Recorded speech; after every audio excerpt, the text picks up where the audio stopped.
नमस्कार EPS pension धारकों, आप सभी का स्वागत है एक बार फिर से। दोस्तों, ईपीएस 95 पेंशन धारकों की पेंशन को लेकर इस समय की बहुत बड़ी अपडेट सामने आ रही है।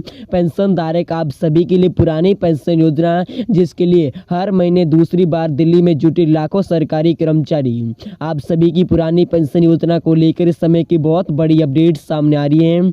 जैसा कि पेंशन धारकों को पुरानी पेंशन योजना का बनाम नई पेंशन योजना का बहस चुनावी मुद्दा बन चुका है। विपक्षी दलों में सरकार पुरानी पेंशन योजना को लागू करने में पैरोक्राफ हो रही है। हालांकि दोस्तों, वही पुरानी पेंशन योजना की मांग को लेकर देश भर में जो मांग पकड़ रही है। हालांकि दोस्तों, एक ही महीने में भीतर दूसरी बार लाखों सरकारी कर्मचारी आज शुक्रवार को, यानी दोस्तों आज शुक्रवार है, उसको लेकर के पुरानी पेंशन की मांग को लेकर दिल्ली में जमा हुए थे। यानी सरकारी कर्मचारियों ने दिल्ली में रामलीला मैदान में चेतावनी रैली का आयोजित किया। इससे पहले अक्टूबर की शुरुआत में ही लाखों कर्मचारी पुराने पेंशन योजना समेत अन्य मांगों को लेकर रामलीला मैदान में समर्थन हुए, क्योंकि ईपीएस 95 पेंशन धारकों की पेंशन में आज बढ़ोतरी करने का ऐलान जारी किया था। हालांकि इन कर्मचारी संगठनों ने किया आह्वान। All India state government employees providence और providence of states government employees and workers school teacher friends of India, अखिल भारतीय राज्य सरकारी कर्मचारी व पेंशनर्स व फ्रेंड्स जैसे सरकारी कर्मचारी की संगठनों में इकट्ठा आह्वान किया था। शिक्षा विभाग के अलावा इनकम टैक्स को लेकर रेलवे तक कर्मचारी के संगठनों की रैली में समर्थन दिया। यह है कर्मचारी की प्रमुख मांगे। आगे बढ़ने से पहले हम जान लेते हैं कि सरकारी कर्मचारी की मांग को लेकर लगातार विरोध प्रदर्शन कर रहे हैं, और साथ ही साथ कर्मचारी की पेंशन में प्रमुख मांग पुरानी पेंशन को लेकर, उसके अलावा अस्थायी कर्मचारियों को पक्का करने में राज्य सरकार की व सभी रिक्त पदों में भरने की पीएपीओ समीकरण के मुताबिक आप सभी को बता दिया जाए कि 8वां वेतन आयोग का गठन करने के बाद बेसिक पेंशन में बढ़ोतरी करने का समेत कई मांगे, यानी 9 मुख्य मांग कर रहे हैं। हालांकि 2004 से पहले आयोजित हुआ बदलाव पुरानी पेंशन योजना ओल्ड पेंशन स्कीम की बात करें तो साल 2004 में बंद कर दिया था। जनवरी 2004 के बाद उसकी जगह राष्ट्रीय पेंशन योजना को लागू कर दिया था, जिसके बाद नई पेंशन योजना के नाम भी जाना जाता था। और जिन कर्मचारी की 1 जनवरी 2004 के बाद शुरू हुई थी, वो एनपीएस के तहत कवर किया जा सकता है।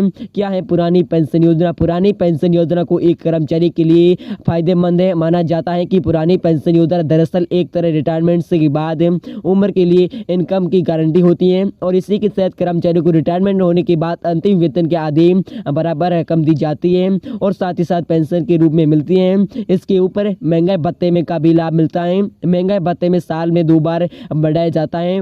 पुरानी पेंशन योजना की सबसे अच्छी बात है यह कि सर्विंग में सालों के दौरान, यानी नौकरी करते हुए वेतन और कटौती नहीं होती है, तो इससे पेंशन योजना का लाभ सिर्फ सरकारी कर्मचारियों को ही मिलता है। क्या है नई पेंशन योजना? नई पेंशन योजना सरकारी कर्मचारी के साथ ही गैर सरकारी कर्मचारी के लिए भी है। शुरुआत में यह योजना सिर्फ सरकारी कर्मचारी के लिए थी, लेकिन 2009 में इसका दायरा बढ़ा दिया था।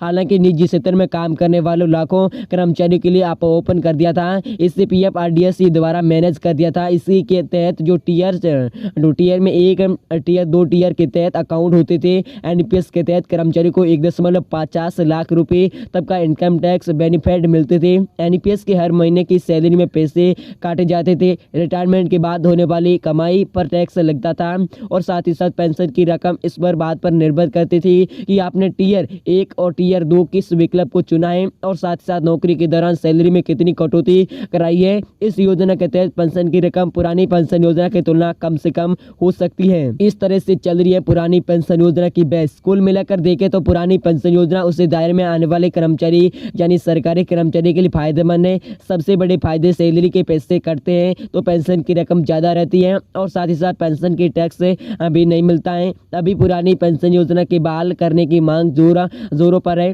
इस मांग को राजनीतिक रंग भी ले रही है। हालांकि विपक्ष दलों की सरकारी वाले जो राज्य है जिनमें पुरानी पेंशन योजना को बहाल करने का ऐलान जारी कर दिया है, यही कारण है कि अब केंद्र सरकार के कर्मचारी पुरानी पेंशन की मांग बुलंद करने लगे हैं। वही दूसरी ओर कर्मचारी पुरानी पेंशन योजना की आलोचना कर रहे हैं कि वह देश अर्थव्यवस्था के लिए ठीक नहीं है, क्योंकि उससे बहाल करने से सरकारी खजाने पर बोझ भी पड़ेगा। हालांकि दोस्तों, पुरानी पेंशन योजना पर आज यानी शुक्रवार को हुई कैबिनेट की बैठक के ऐलान, और साथ ही साथ कर्मचारी पुरानी पेंशन योजना की मांग करते हुए और साथ ही साथ दिल्ली रामलीला मैदान में में धरना प्रदर्शन हुआ। यानी आज शुक्रवार को ईपीएस 95 पेंशन पर राष्ट्रीय संघर्ष समिति का आंदोलन हुआ।